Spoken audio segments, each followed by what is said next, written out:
بسم اللہ الرحمن الرحیم۔ السلام علیکم ورحمۃ اللہ وبرکاتہ۔ عزیز طلبہ، اسلامیات سلسلہ نمبر 7 کا اگلا سبق ہے۔ گزشتہ سبق میں آپ نے جماعت سے متعلق پڑھا تھا۔ اس میں سب سے پہلے آپ نے جماعت کی تعریف پڑھی، پھر جماعت کے ساتھ نماز پڑھنے کی اہمیت و فضیلت قرآن کریم احادیث مبارکہ سے آپ نے پڑھی، اور جماعت اور حضور علیہ السلام کا عمل آپ نے پڑھا۔ با جماعت نماز پڑھنے کی حکمتیں کیا ہیں اور نماز با جماعت کا حکم کیا ہے، یہ آپ نے الحمدللہ پڑھ لیا۔ اب بات ہے، اب سبق ہے جو اسی جماعت سے متعلق ہے، اور اس کا اگلا پوائنٹ ہے با جماعت نماز کن لوگوں پر واجب ہے، کن لوگوں پر جماعت کے ساتھ نماز پڑھنا واجب ہے۔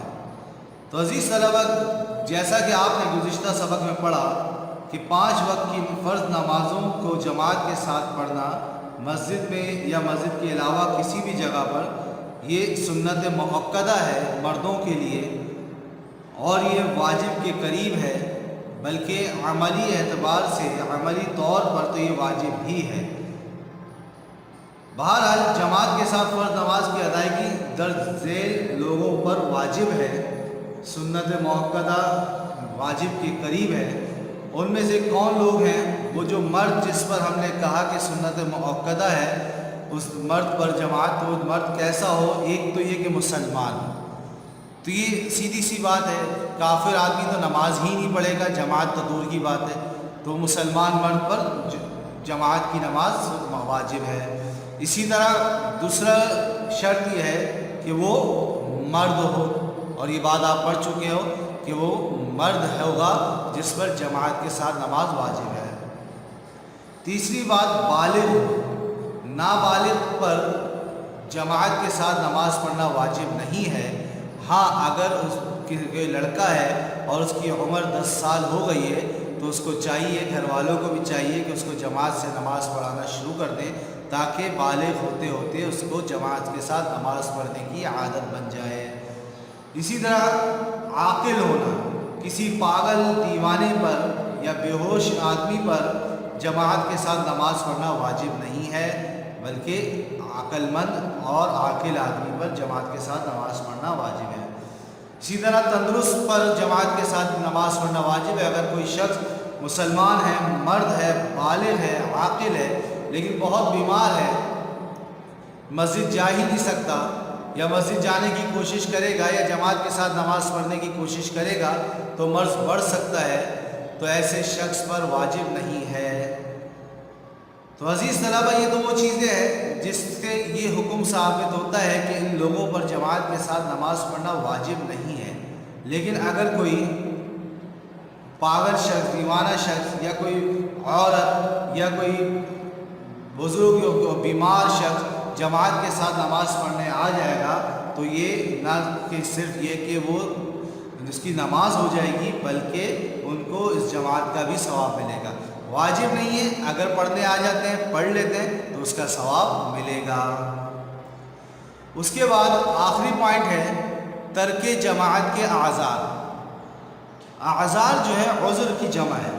عذر مجبوری کو بھی کہا جاتا ہے، اور ایسی مجبوری جو کسی کام کی ادائیگی میں رکاوٹ بن جائے۔ ایسا عذر لگ گیا، ایسی مجبوری لگ گئی جس سے کوئی کام نہ ہو سکے، تو وہ کون سے عذر ہیں، وہ کون سی مجبوریاں ہیں جس کی وجہ سے ہم جماعت کے ساتھ نماز نہیں پڑھتے، اور شریعت نے بھی اجازت دی ہے کہ اس صورت میں اگر آپ جماعت چھوڑتے ہیں تو آپ گناہ گار نہیں ہوں گے۔ وہ کون کون سی صورت، وہ آپ کی کتاب کے صفحہ نمبر 66 میں لکھی ہوئی ہیں۔ 9 صورتیں انہوں نے یہاں لکھی ہیں، جس میں سے پہلی صورت ہے ایسی بیماری جس کی وجہ سے انسان چل پھر نہ سکے، مسجد تک آنے میں تکلیف ہو، ایسی بیماری ہو گئی کہ وہ چل پھر ہی نہیں سکتا، وہ بستر میں پڑا ہوا ہے، تو وہ مسجد جا ہی نہیں سکتا جماعت سے نماز پڑھنے کے لیے۔ اور اس میں وہ معذور بھی شامل ہیں جو اپاہج ہو جائیں، جن کے پاؤں ہی نہ ہوں، نابینا ہوں، وہ کسی کے سہارے سے ہی مسجد جا سکیں اور کوئی سہارا بھی ان کے پاس موجود نہ ہو، تو ایسے شخص جماعت کی نماز چھوڑ سکتے ہیں۔ نمبر 2، بہت تیز بارش ہو جس کی وجہ سے مسجد تک جانا مشکل ہو۔ بہت تیز بارش ہے، اور کراچی کی بارش کہ جس میں اتنا پانی بھر جاتا ہے کہ مسجد تک جانا ہی